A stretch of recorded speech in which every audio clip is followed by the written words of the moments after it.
healthy community and healthy places always needs to have art. And so, and when we look at like what transforms districts, and this becomes like a little bit of a cliche because we start looking at gentrification issues of communities, because art plays a really, if you see art and artwork and public art in communities, you know that those communities have some level of health and vitality and frequency.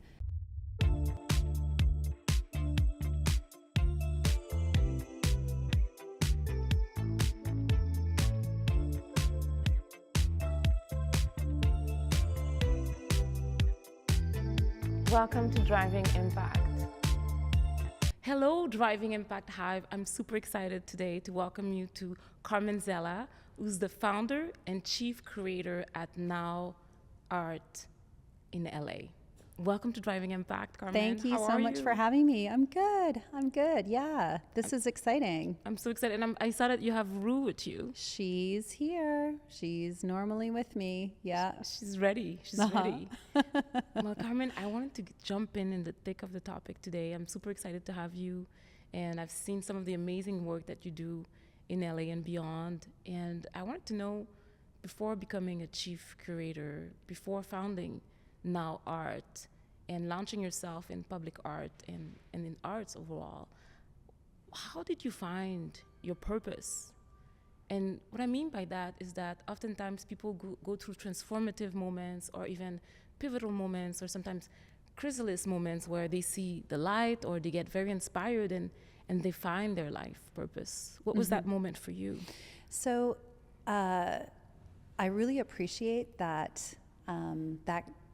question, because I think that oftentimes, like, as life tosses and turns us, we can get distracted by this, that, and the other. I started off in theater and in theater production because I really loved the stage. I loved the theatricality of the stage.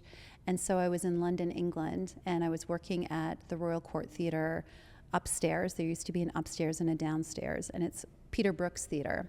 And Peter Brook is an incredible playwright who really subscribed to like less is more kind of mentality. And I went to a play, and it was during a theater festival, and it was by an Argentinian group called De La Guarda. De La Guarda. De La Guarda, yeah. And what was really interesting is in London, in England, when you go to the theater, it's very formal. So there was all these women in furs and, all these business people. And people everybody are very dressed up. Very dressed up. And so we're all in this warehouse in this like Trinity Western Dock, right? This unusual location. And all of a sudden on the ceiling, all of this light started pitter-pattering on the ceiling. And then a person came down, and they were on bungee cords, and they lifted up someone from the audience. And then all of the ceiling came down, and it was all paper, and there was scaffolding, and then it rained on people. And it was this glorious moment of immersiveness. And I realized at that moment that I wanted to do more. And so I went actually to Montreal, and I took interdisciplinary studies. And that was really the moment of going to that play and seeing how people were so joyous afterwards, like jumping down the street and, like really in it. And they didn't care anymore about their furs. They didn't care about bumping into the other people. It left them with such a poignant, shared moment. Yeah. And that's really what I wanted to do. I wanted to explore like taking away the proscenium arch, taking away a stage, how art can really like exist around us, be a part of us, like constantly remind us of each other and of humanity. And so that's really where I ended up getting on this path. I think it's such an amazing story. So you were in London and you were part of the crew that were working on this production. No, I went there as an audience. I actually went there to go and review the play. So I went there during opening night. And because I was writing, I was working at the theater, but then I also like wrote for a few theater publications at the time. It was also a way of getting into a lot of theater performances for free. Yeah. So Yeah, and it was totally extraordinary. And then the troupe came to the Royal Court Theatre upstairs afterwards, and they had a talk about their experience, and there was translators because most of them just spoke Spanish, and it was extraordinary and absolutely life-changing. Wow. Listen, I just imagine being at this moment, being you, and being like you are supposed to come in and analyze and take notes, and then suddenly you're the audience, but you're living the moment with the artist, and then you have the symbiosis of everybody being together, and then you came out like rain and bonding and water. It's incredible. So at that moment you decided that you wanted to be in the art and create immersive experiences? Yeah, it was just this moment of that art doesn't need to, and it's very like reminiscent of John Cage, his philosophy that life is art, art is life. Mm-hmm. And it's really, not sort of segmenting things to a gallery or, paintings on a wall or a formal sculpture. And I really see our urban environment as having the flexibility to be like that, to be able to have these moments of inspiration that are unexpected. Mm-hmm. Because when people expect an art piece or an experience to be a certain way, you don't really, like, there's more barriers, there's more, You're more like you're judging and you're analyzing the art, you're not the subject, or you're not one with the art necessarily, versus I seem what you're saying is that what the pivot that you took at that moment was that I want everybody to be part of the creation of that moment and of this self-expression and creativity. Absolutely. It's that unexpectedness. It's that moment of wow, of I'm a part of this, that where it's just the lack of barriers, And so to me, where we're at with public art, and certainly Los Angeles is just like the best city on earth. I shouldn't be saying this because we have a lot of people that live here. We don't want but it's really like, with all of the publicity about the negative things about LA, it still has that moment of hope, aspiration. It still has that possibility. Everything is possible here. Yeah. And so I feel like with public art, that level of voyeurism is really like, this is a great foundation place for us to experiment and explore.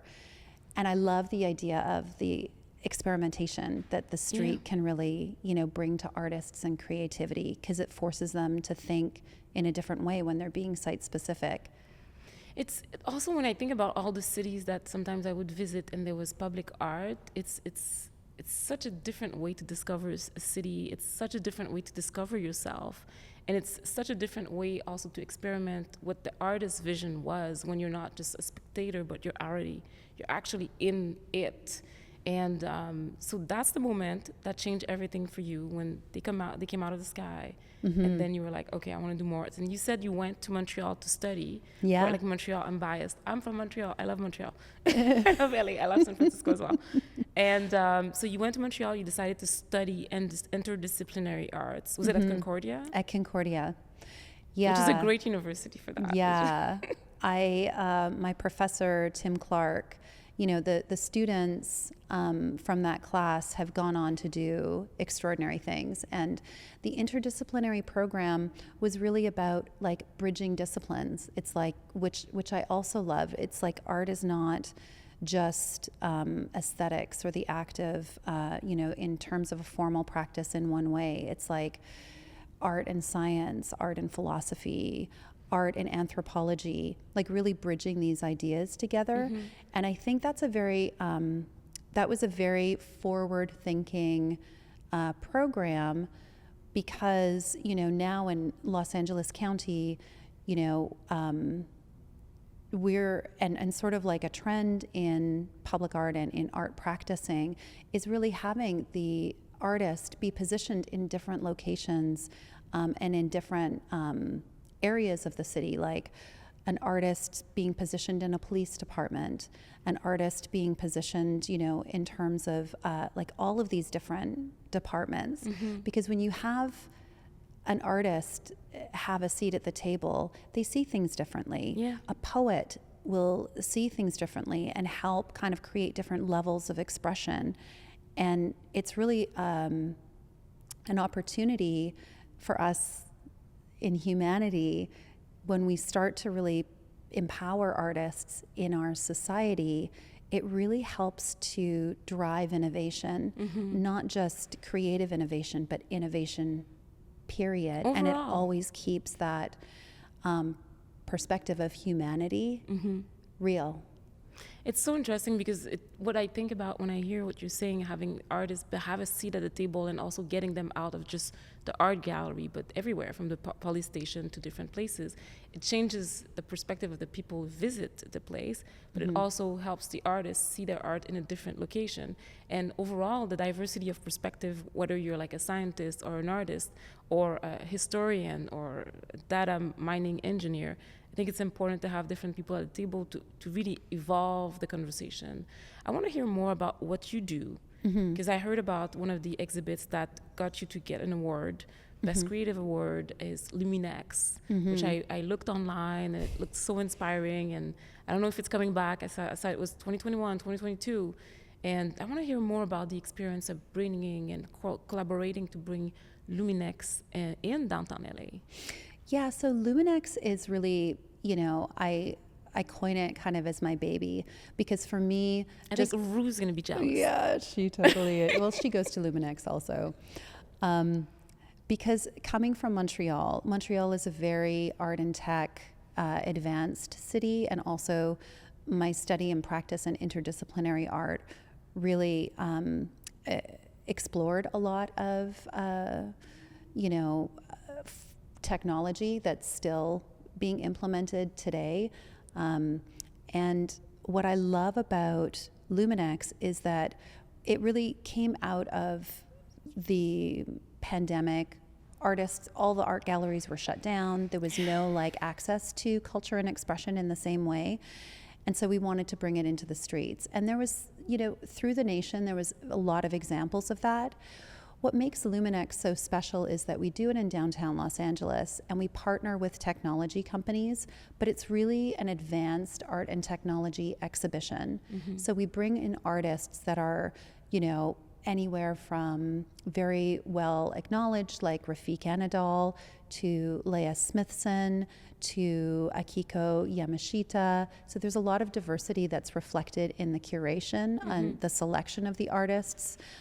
Both in their ethnic diversity, but Can you tell us more about these artists?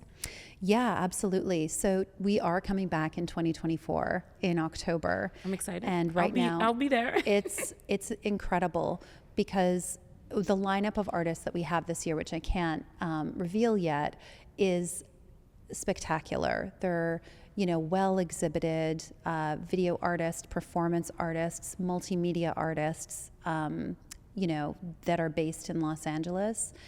And what we do is it was important for me that people can walk into downtown Los Angeles, and some of them might come for Luminex and some of them might happen upon it, but we don't create like a festival where there's food trucks or banners or a spectacle. It's really seeing an installation that is very site specific and very large. Like these walls are 60 foot by 120 foot. Wow. And you walk and you see and you hear this incredible video art piece. And some of them are smaller, and the intimate experiences, are just as moving. But the audienceship in this community environment, there'll be a houseless person and an elderly woman and someone walking their dog and someone pushing their baby carriage. The unity that happens and the appreciation, because it's so, the technology by Show Imaging, which is our partner in doing this, as well as the South Park Bid and Arab Engineering, we all come together and really give back to the city with these high levels of artistry that is truly extraordinary, and it's all walkable. So people come from different walks of life, and it seems like it's a self-guided It is. immersive experience. Absolutely. Where people discover Luminex and it's interactive and this technology and this traditional art and everybody's just experiencing across all of the art district in downtown LA? Yeah, it's all in the South Park area. And so, there's several different levels of exploration because the artists, we really push them to ensure that there's site specificity. So whatever wall that they're either projecting on or doing a performance in front of, it's sort of birthed out of the inspiration of that site. So it's not just like a sticker that's on a wall or haphazardly there. You're not trying to fit something into a space. You're creating the art for the space. It's very, very intentional. With the experience in mind. That's exactly it. Yeah. And it must be a big production. It's a very large lift. It's a very large lift for sure, but you see that level. So what we offer the artists is we give them, all the highest end equipment. The level of professionalism is really, to the level that, these well-acclaimed artists are comfortable with in sound and everything. So some of them are very AR driven. Some of them are created in real world engine, and some of them are very sound driven. Some of them include performance. Some of them have live musicians and live camera feeds and are being sequenced. So we really try to push the technology. So when the audience comes, they experience a variety of things, and it really helps to, again, give the audience and the public an understanding of what's possible in our urban landscape and the discovery of art in this absolutely unique way. It's augmented reality. We talked about AR, augmented reality experiences that happen in Luminex. So how long does it take to bring Luminex to life? Just an example for our audience to understand. Yeah, so the first, it's like a solid year of production that we do. So, and we also get a lot of support from the community through the South Park Business Improvement District. They're very committed because we brought around 17,000 people the first year that we did it, 25,000 the last year. And this year we're doing it during October 5th and 6th. And so we have all these incredible partnerships in place, but we paused on it last year. And we got just a lot of feedback from the community that they really wanted to see it come back. So there's an impact of art, of public art on the population. Can you talk a bit more about, because you talk about art in terms of healing, helping people heal through experiencing art? Yeah, one of the statistics and takeaways of Luminex is that it becomes the one night a year in the district where there's no vandalism or crime. That's a big deal in downtown LA because I was researching online and I saw that downtown LA versus the average United States city can have a crime rate of 155% higher than national average. So that's a major impact. Yeah, and that's the power of art, and I also think that it's the power of, community experiences, because when you get people on the streets, it becomes safer. It doesn't become less safe. It actually becomes more safe. And in an experience where it's shared, something like Luminex or performance, or where there's no barriers, there's no VIP versus, there's no stage, there's separation. There's no everybody's together. Back to the De La Guarda, there's no separation. There is no us and them. None of it. The art is for all people to experience, and it's absolutely free. Have you discovered, COVID was a big hit for a lot of people for conscious collective anxiety or mental health. Have you encountered any statistics of breakthroughs in terms of mental health and some of the work that you do in public art exhibitions throughout the years? I had the privilege of meeting the head of Americans for the Arts, which is the largest arts organization. General Nolan Bivens came to LA and met with us because we're doing a project that's a national facing project of community murals across the country. And the connection of art with community was really important with him because he's coming from the military, and he did several tours in Iraq and Afghanistan, and he saw how impactful art was for supporting PTSD in soldiers who were returning. Yeah. And so he was really, he made that pivot and became the head of the Americans for the Arts based on that. Wow. So we had really deep conversations with him about the impact of psychological impact of art. And I definitely, he's, Arts for Americas has a lot of statistics that are really solid statistics based on that. But I've seen it in my practice. I've seen it with artists that I've worked with, who are retired veterans. We've had conversations with artists that are, school teachers or young kids that are, just trying to find their way. LGBTQ, queer youth that are, have really gone to art as a place of solace and understanding. So yeah, I see that always. Yeah, it's so important, and it's so critical in a society, because we talk about computers, we talk about technology a lot, but technology doesn't always bring back the mental health. On the contrary, as we've seen in the news cycle right now, there's a lot of mental health issues related to technology, social media, etc., certain platforms. Yeah, and healthy community and healthy places always needs to have art. And so, and when we look at like what transforms districts, and this becomes like a little bit of a cliche because we start looking at gentrification issues of communities, because art plays a really, if you see art and artwork and public art in communities, that those communities have some level of health and vitality and frequency. And people really gravitate to those locations. We see cultural tourism and the impacts of cultural tourism. So it kind of goes like all across the board. You said the word frequency. Tell me more. I love it. The cities with art of a certain frequency. Ugh. Yeah. And I was thinking, I was in Montreal this summer for my birthday, and it was not art necessarily, but they were just gigantic bubbles, and there were kids in the bubbles. In Quartier de Spectacle? Yes. Yeah. And then there was another one on Saint Laurent Street. And it was just so, I think the energy of, they blocked like the big boulevards and no cars, and we're just like beeping and bopping and shopping or like eating. And it was just the energy of a city. And that's why I'm double clicking on frequency. So tell me more about frequencies. Yeah. So, art, when I think about art, it's like it's hitting you in a different level, because it's either conceptual, aesthetic, but it's hitting you on a different level, and it's hitting you in my opinion, like without getting too mystical, because I am very mystical. You can go mystical if you want, girl. Yeah, because I just love the idea of how art can actually impact and influence us, and it hits people on these levels that are unexpected, and that's where change happens. So when you're able to position someone not on the nose, it's not about a conversation about like my position versus your position, but it's this unifier where you can really make huge changes about people thinking about environmental issues, about humanitarian issues, about diversity and inclusion.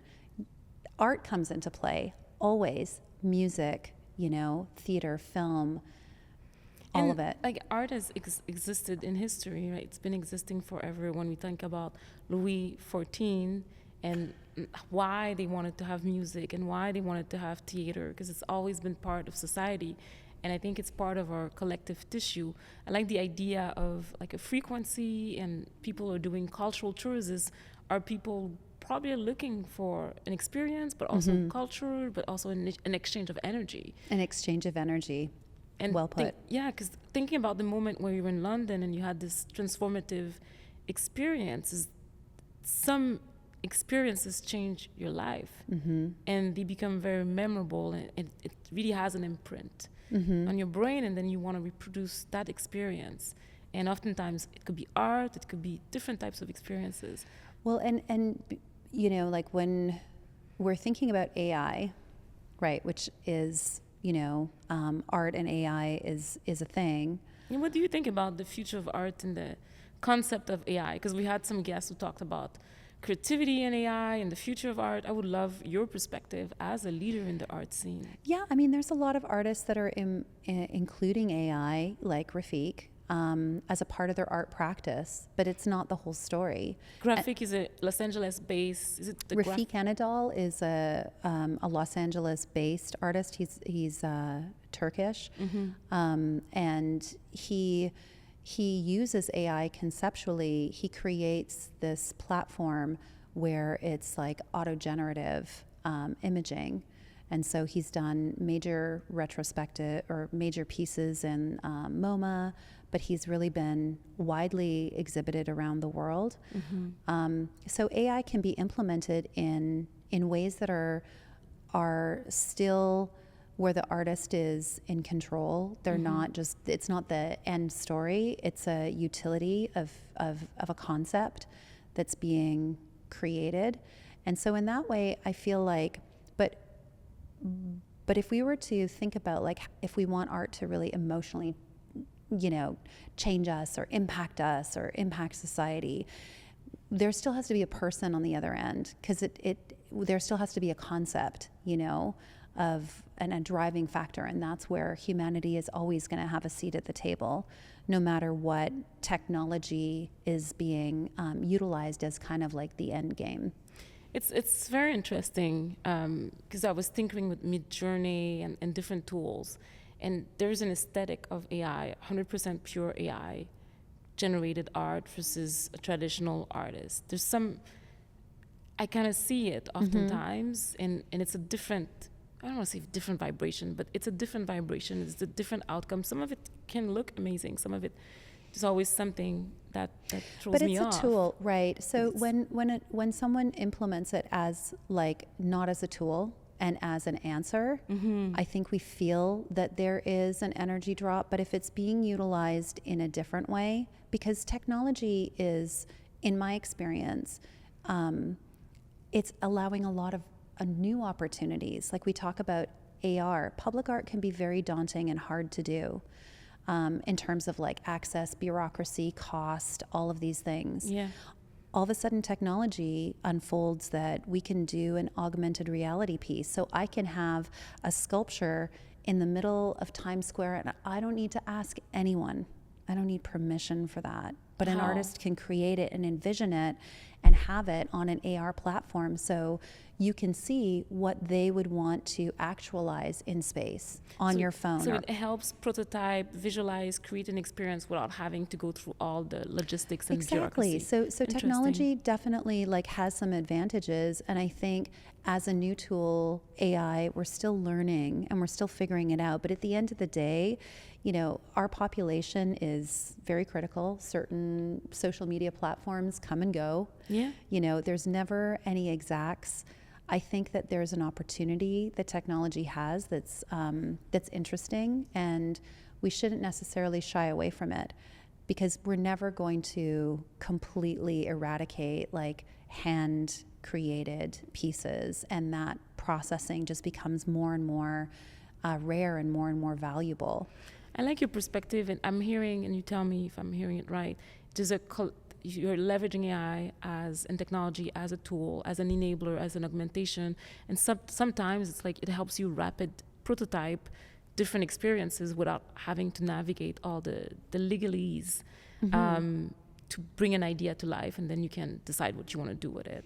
I wanted to hear about another portion of what you do, which is your foundation that you open. I wanted to understand what is the interaction between the company, Now Art, and then the foundation, which is Next Art. Yeah, so the foundation is really, it's really where we get to, so a lot of times with public art, we're hired, to do consulting. We're hired on certain development projects. We're hired by cities. We're hired by corporations. And all of that is great. We can execute sort of like our unique vision and access to artists and share, our years of experience that way. The foundation is really our playground where we can create projects that in our world are ones that we would love to, these are our example projects of like, this is totally creative. Like, this is what you can do. and we don't have necessarily, it's not client driven, it's creative driven and driven by like what we're maybe not seeing in the public or what we would love to be able to see. And these are all opportunities like Luminex, like what we did with the Triforium, like what we've done with War of the Worlds, with the LA Phil. Like these are really examples and prototypes that we're hoping that really change the bar, that push it forward. You're pushing the frontiers. Yeah. Can you tell us a bit more about Triforium? Yeah, so the Triforium project is a really interesting project because there's a band called Yacht, and that group really got fixated and was like enamored by this sculpture that's like right in Civic Plaza in Los Angeles. And then ended up coming to us and in terms of like, okay, we really want to reactivate the Triforium. Can you help us do it? And I was like, what is it? So we went and we looked, and it's the coolest.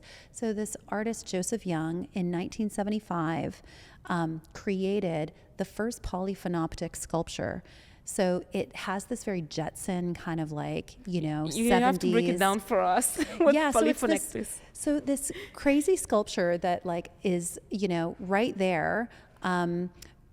They created like, so at that time in 1975, they had like all of these like levels of computers, right? And they were ticker tape. It was like little ticker tape, and then, you know, basically this ticker tape, you would feed it into the computer system. And what the ticker tape basically did is, and this is levels underneath the ground of this computer system, right?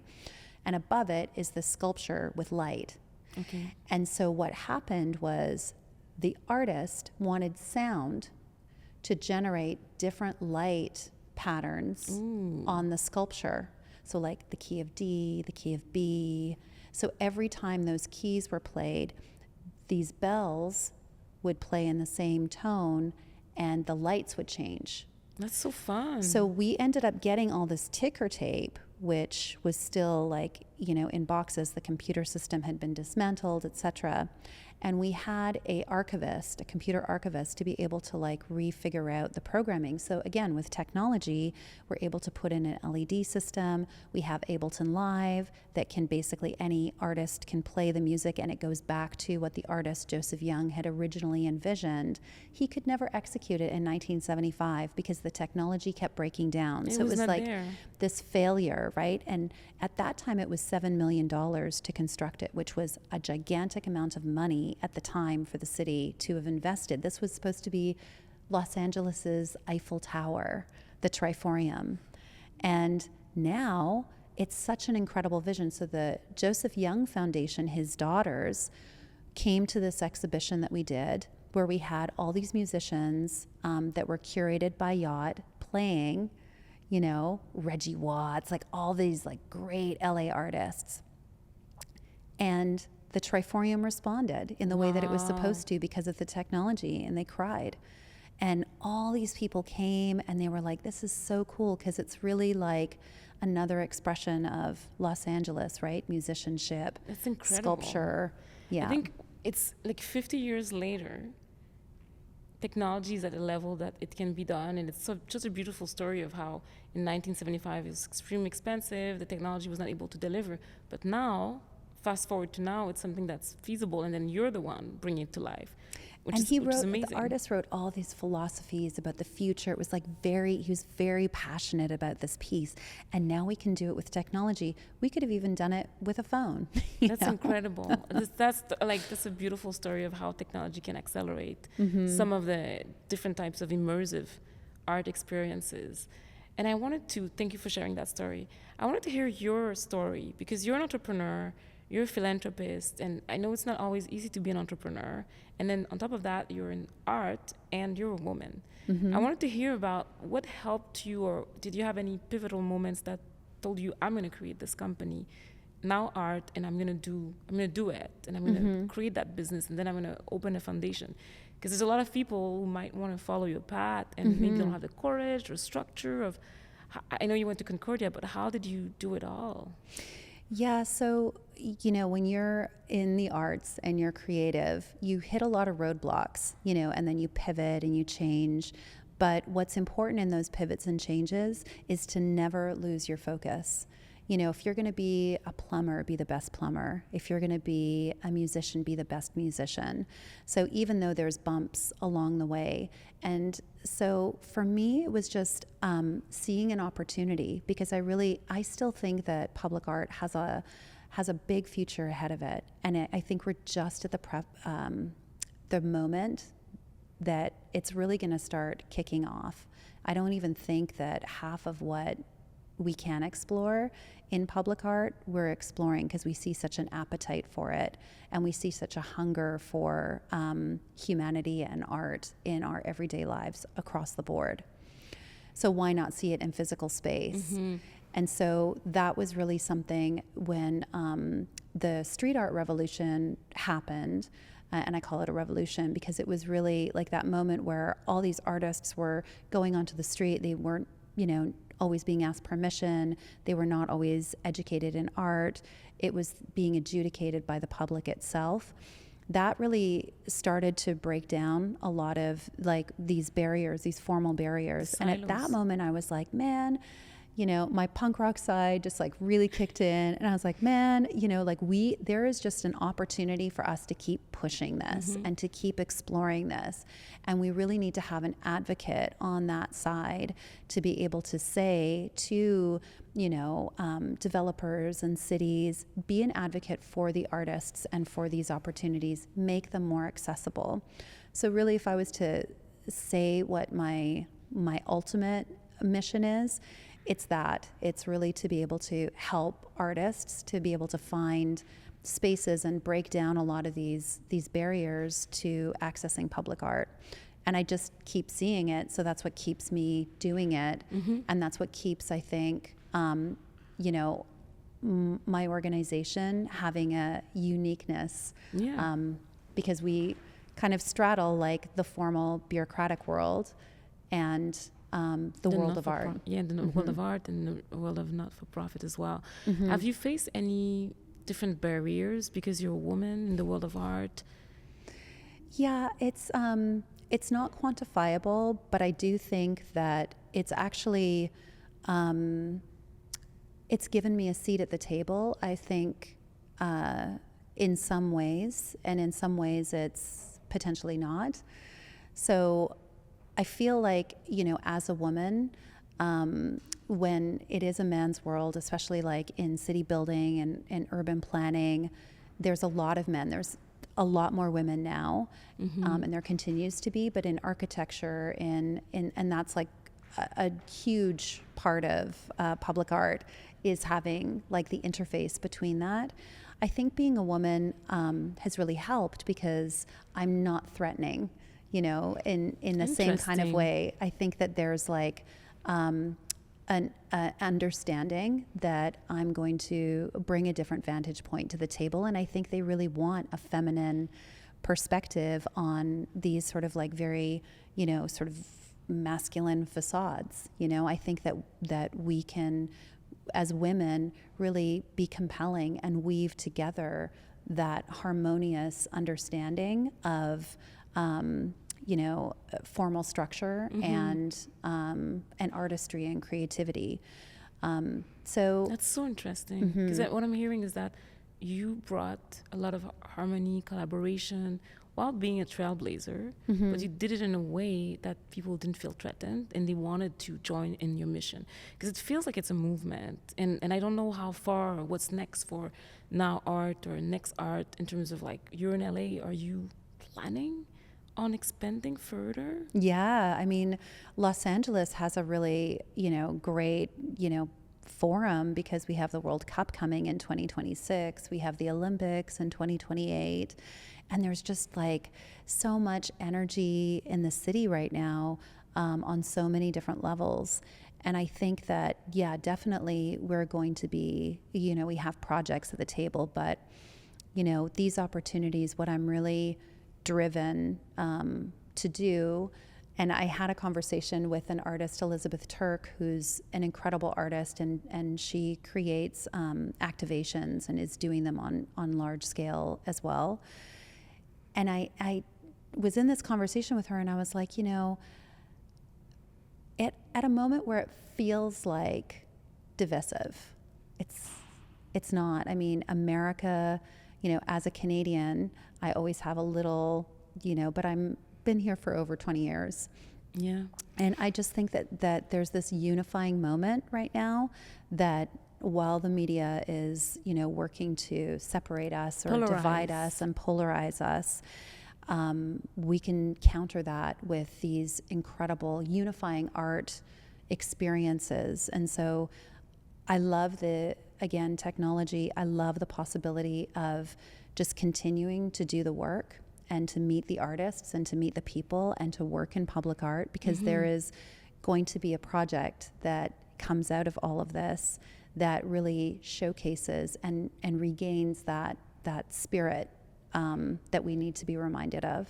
You give me so much hope, especially as we're walking towards another election, and we know that election moments are always moments of polarization because people don't agree, don't align, and people have the right to have their own opinion. And I do feel that sometimes art can be a unificator, an amplificator, and also bring us back to our human essence, which is like when we were in the grotto, we were drawing and we were singing and we were doing things. I mean, not me, I was not alive, but the humanity in general. And I want to ask you a question that I call it the existential question of driving impact, is do you think that art can save the world? And when I talk about saving the world, the context is where we cross the 1.5 degrees Celsius in terms of global warming.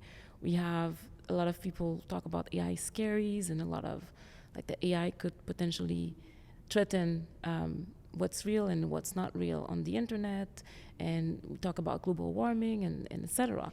But I want to hear your perspective. I don't think that art can save the world, but I think that art can save ourselves. And I think that art can give us a sense of purpose, dignity, understanding, reflection, because the world isn't going to be around forever, and we are not going to be around forever. So that shouldn't be the goal necessarily. We should be living our richest and most powerful lives, and we should be striving for less harmful impact on our planet, because I think spiritually there's really bad karma there.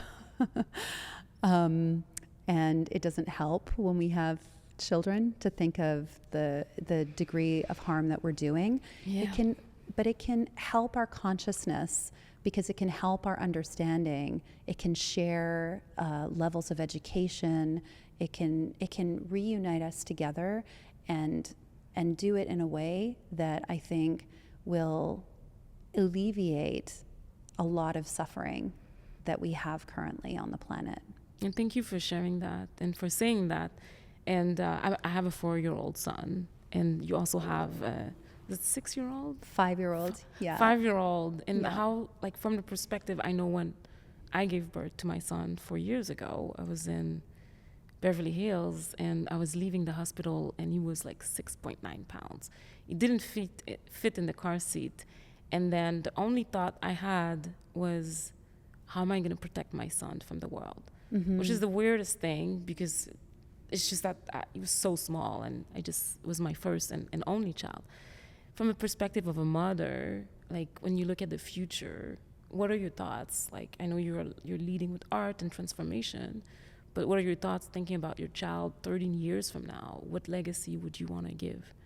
I'd want to give a legacy that, everybody that's here, no matter what you're doing, we all have impact. And so I want to leave a legacy where, the impact and the time that I spent on this planet really created a catalyst for growth and change in a positive direction. And I think that if we were all striving for that goal, we could achieve it. But it needs to happen less on like an individual by individual basis, but on a collective basis. And again, what could do that better than art in helping to steer that change? Very inspiring. And I want to ask you a last question, because our audience is also from different walks of life. Some people are going through an awakening. They want to know, how can they drive more impact in their world? And what are your top 3 tips for people who want to be able to grow in their career and drive a lot of impact in their career and in the world? What are the lessons that you've learned that you could send off to the next generation following us? Yeah, I'm going to echo a little bit of what I said before, but it's, keep your eye on the prize, like really, commit to something, and make sure that you are like water, right? Like, if there's obstacles or whatever, you can flow through them rather than see them as obstacles. And I also think that I never say no. I always say yes. And I think I learned that from theater, right? In improv, like you never say no, you always say yes. Yes, and you lean into possibility. And I think that possibility comes in many forms, and sometimes we just should be looking for the yeses. And then the last thing that I would say is, try and wake up every morning and think of what you're planning to do in that day and what type of positive change you can make that was different from the day before. Positive impact. Thank you so much, Carmen. Thank you so much for making the time, and thank you, Rue. She's sleeping, cozy, and I'm excited. I want to see you in October because I want to go to the next version of Luminex. Luminex, absolutely. And I'll make sure to follow you, and because I've been in LA for 6 years now, but half of that I was in lockdown, but now I'm like back in the wild. Yeah, me too. So thank you so much, Carmen, and I'm very grateful for your presence. And Driving Impact Hive, this was Carmen Zella, and stay tuned.